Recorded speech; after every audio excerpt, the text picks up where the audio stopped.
decals sa ating mga motor. Tulad yan mga kaibigan. Mapaparehistro mo ba kung ganito yung decals mo? Pag tinignan mo, halos lahat yan naka-decals na. Ito mo sa harapan, naka-decals. Kanyang tapaludo, tsaka yung sa gilid niya, naka-decals. So, mga kaibigan, so para sa alaman ng lahat, ito pong motor na to ay naparehistro niya na ganyan yung kanyang decals. Bakit ba niya at paano niya naparehistro? Kasi yung nakalagay sa kanyang CR at OR ay kulay orange. Kaya ito po ay pumasa mismo sa inspection ng LTO, mga kaibigan. Ano ba yung pinopoint natin dito? Kahit magpalit po tayo ng decals or magpalagay tayo ng decals, basta lagi niyong tatandaan kung ano yung nakalagay doon sa inyong CR ay dapat ay ganun din po ang ilalagay natin, di ba? So dapat hindi po masyado mababago yung kulay ng decals na ilalagay mo. Kung ang nakalagay sa motor natin ay black and orange, so mas maganda ganito yung ilalagay natin, black and orange.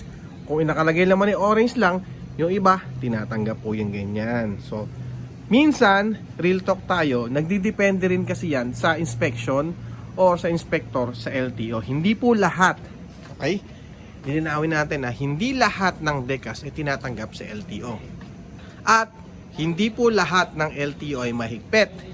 Yung iba po mahigpit, yung iba naman ay maluwag. So depende po yan sa lugar ninyo at depende din po yan kung papaano kayo naglagay ng decals. So lilinawin natin yan mga kaibigan na merong decals na pinapayagan at merong decals na hindi pinapayagan.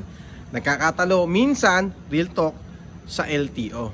Ngayon, kung ako sa inyo, sa lahat ng magpapalagay ng decals, siguraduhin nyo lang napapasa sa inspection ng LTO. Hindi po basta-basta pwede tayo maglagay ng decals kung ito naman ay mababago or mag-iiba ng kulay doon sa ating CR. Lagi nyo tatandaan, CR ang titingnan nyo kung ano po ang nakalagay sa CR natin na kulay, dapat halos ganun din ang ilalagay natin na decals. Or kung ba magbabago man tayo ng kulay, dapat ipagawa natin okay mga kaibigan. So nagbigay lang po ako sa inyo ng idea sa mga gusto magpalagay ng decals o sa mga nagpaplano na magpa-decals. Yan. So ang sample na pinayagan ng LTO na maparehistro itong ganitong klaseng decals. Kayo mga kaibigan, may na-experience na ba kayo?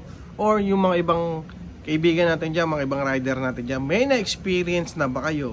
Or may na-encounter na kayo na pinatanggal ng LTO yung decals kapag sila ay nagparehistro o habang sila ay nagpaparehistro? Please comment down na lang natin, pag-usapan natin kung talagang pinayagan yung kanilang motor na may decals na katulad nito. Okay? Yun lang, maraming salamat. Bye bye. Thank you. Syempre maraming salamat sa may-ari nito, si Juby. Thank you. Big shoutout sa iyo.